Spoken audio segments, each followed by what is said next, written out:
Hey guys, for today's video, we're going to be doing a fall tone down. So we're going to be taking my client from this warm blonde and giving her this really pretty soft natural color that still has lots of dimension. So if you want to see how we tackle this service, then keep watching.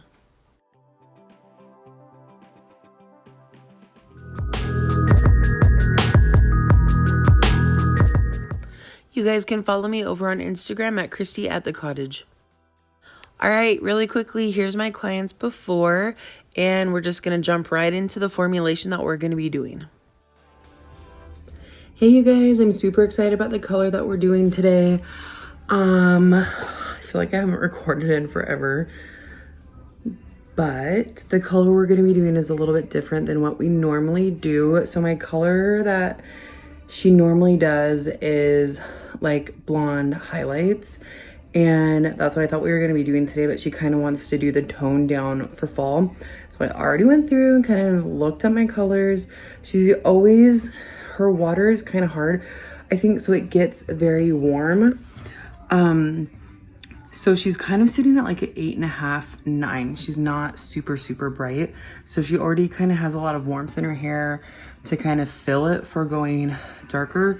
But I think what we need to do is, she showed me a picture, and I know that I use like the 724 from Schwarzkopf. So I need to add some level 8 to her hair to help fill it. I'm going to do some 7.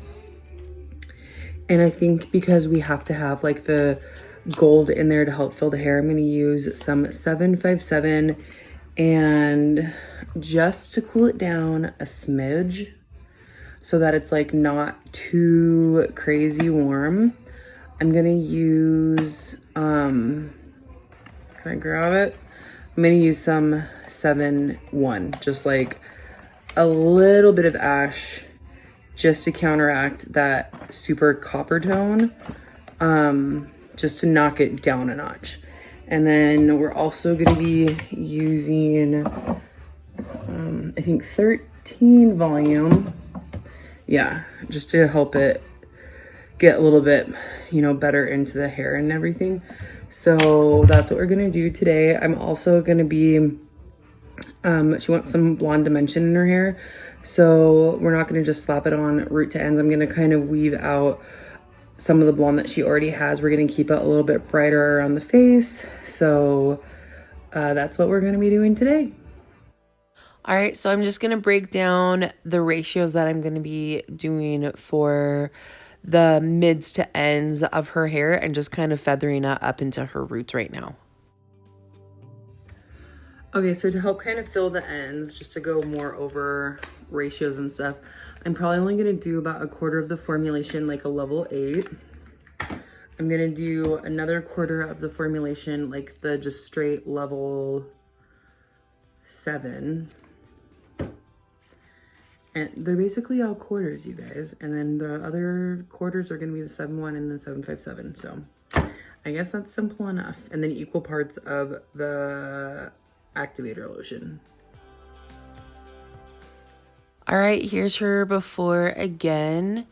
And we're just gonna start in the back. And for services, when we're going darker, I really like to start at the nape of the neck and work my way up. I feel like if you start at the top and then you're kind of flipping the hair over to the sides on top of each other, then you can disrupt your placement and get color on hair where you're not intending to get color.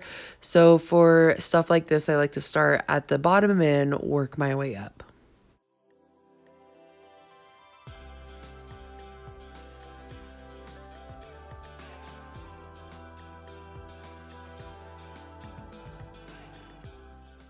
For surfaces like this also where you're blending into the natural roots, I think it's okay just to swipe the color up and feather into the root area instead of getting it, as if you were doing like an all over color application where you're doing a heavily saturated root to ends.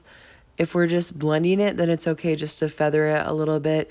That way it will also help reduce the line of demarcation as the hair grows out. Even if the color matches really nicely into the natural hair, there's still a little bit of difference in shine where you can see the grow out. So just feathering it up into the roots, I feel like is better than saturating heavily up to the scalp. So for this section, I want to leave dimension in her hair, so I'm not doing like really fine, subtle weaves. I'm kind of doing like bigger, chunky weaves. That way it stands out a little bit more. It's a little bit more dimensional.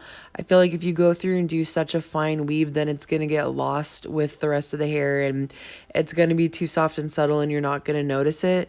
So that's the reason why we're going to go through, and we're not going to do it every section.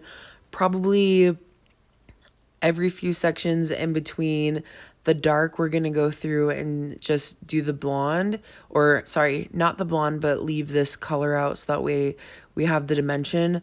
And then we're taking pretty large sections too. I feel like when you're going a little bit darker, like make sure you're combing through the ends really nicely and you have a good saturation.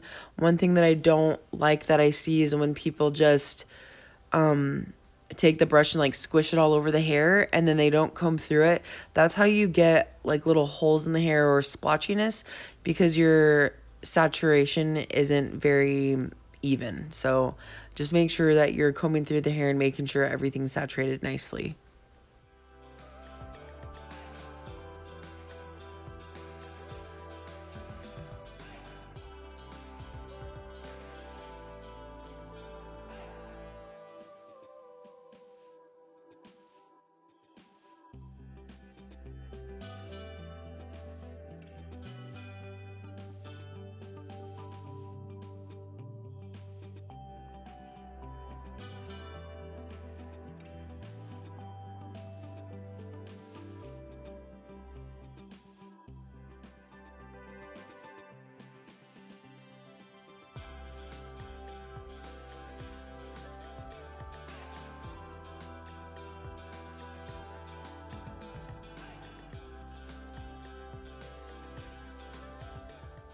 By the way, if anybody wants to know what foils I'm using the new Framar. I want to say they're called the Big Papa foils, which I really love for applications like this. And I've been getting a few comments about my videos are too long and some people just can't make it through it because they just either get drawn out or whatever. They're too long, I talk too much, whatever. So I'm just going to keep it to a minimal today and just show you the application and cut a lot of the stuff out that's too repetitive to keep it a little bit shorter for some of you guys that don't like such long talkative videos. So I'm just going to let the video play, and it's pretty much the same thing through the rest of the service.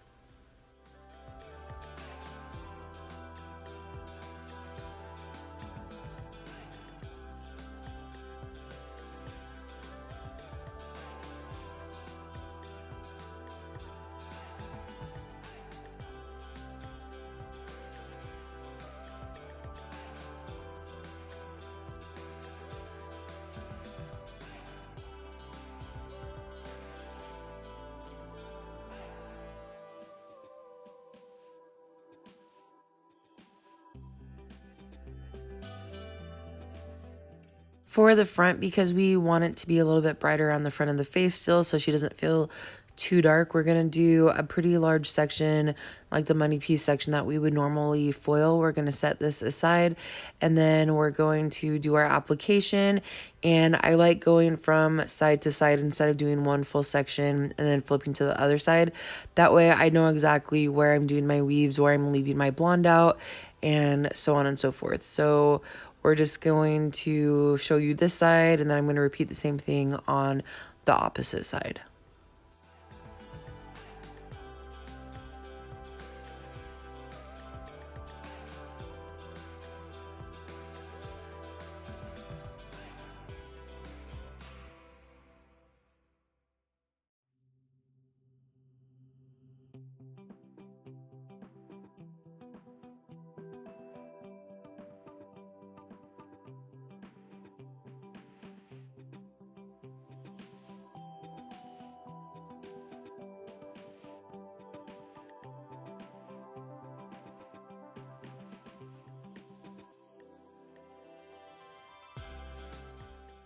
to leave a little bit of brightness through the ends. There's some areas where I'm not combing all the way through the ends of the hair. That way she has a little bit of brightness and more dimension through the ends also. I don't want her to feel too dark or anything. And also sometimes because the end's a little bit more porous, it can grab. So every few sections, I'm just leaving the ends out and combing through it.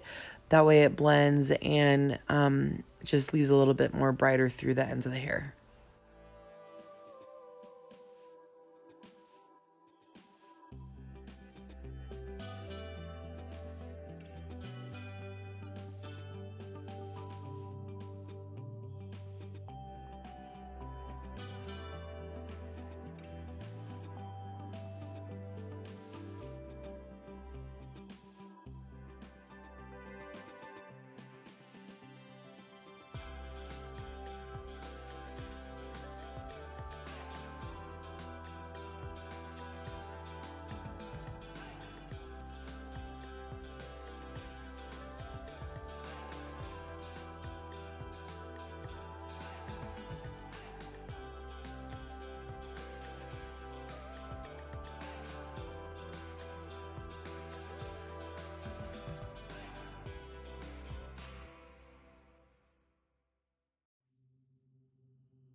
Now that we're going to go to the front money piece section, we're just going to tone this down a little bit. So I'm going to take a few little foils, and I think I'm just going to do 2 or 3 foils. It depends on how much somebody wants to tone down, the more you can do.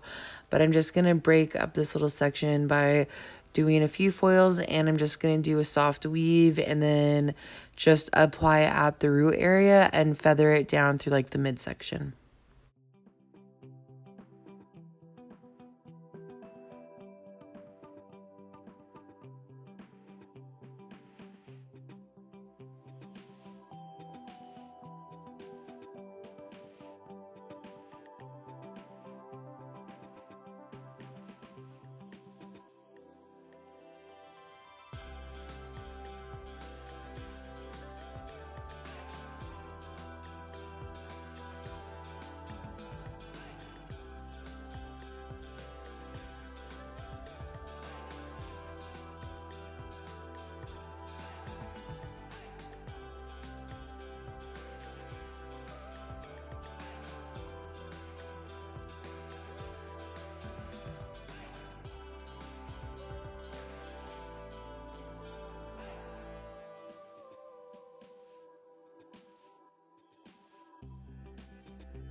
All right, and here's her final application. You can see she's gonna have lots of blonde kind of peeking through and not feel like she's too dark for toning down. All right, so we are going to mix my client now her latest blonde color. So we're gonna do like a level, I need a ball, a level 9. And I think I'm gonna do 924, which is light blonde ash beige. Maybe I'll add a little bit of a level 8 to that too. Her application took me an hour and a half. I started her appointment at 2 and I looked at it, was 3:30. I'm like, how the hell did that happen? So I got a bust ass because my son has football coming up. So I'm gonna mix this really quickly. I'm gonna do like half 924 and half 8. And that's what we're gonna do.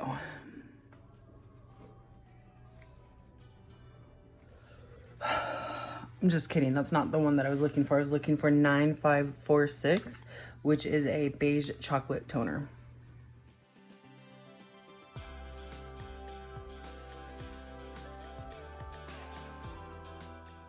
And I like showing you guys as I'm blow drying so you can see how nicely it really blends into her roots and how soft and subtle those highlights are, but still lots of brightness through her hair still. And I want to show you also when it's straight, because I feel like if somebody just always curls the hair and you can't see when it's nice and straight, then a lot of people think that you can cover imperfections up with curling the hair. So I'm just going to show you guys as it's just kind of naturally blow dried, but not like smoothed out or anything.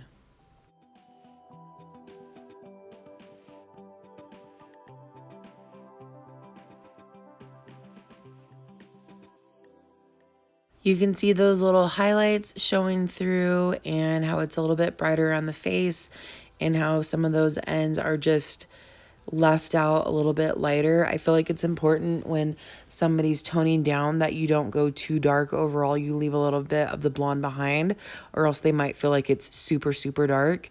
So here's her before again. Lots of warmth in the hair, so you know, we're just going to go a little bit darker. I feel like just going a shade and a half sometimes for toning down is better than going very, very dark, because they might feel like they're 5 shades darker when really it's just like, you know, 2 shades at the most. So thank you guys so much for watching. I hope you like this video. Hope you learned something, and don't forget to like and subscribe.